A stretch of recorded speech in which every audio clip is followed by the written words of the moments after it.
ready to unlock wider customer appeal and boost those sales conversions. Let's dive into adding the popular cash-on-delivery payment option to your Odoo e-commerce store. First, we need to ensure you have the necessary module installed. Navigate to your Odoo backend, find the Apps menu, and search for Cash on Delivery.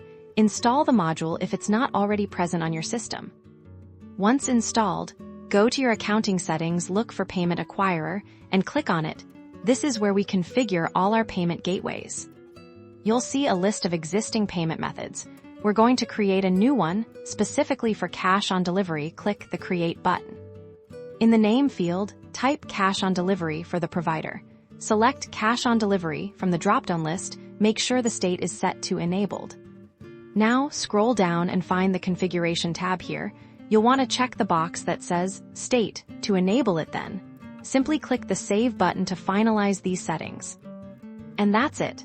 Now, when your customers proceed to checkout on your Odoo website, they'll have the convenient option to choose Cash on Delivery, making your store more accessible and potentially leading to more completed purchases.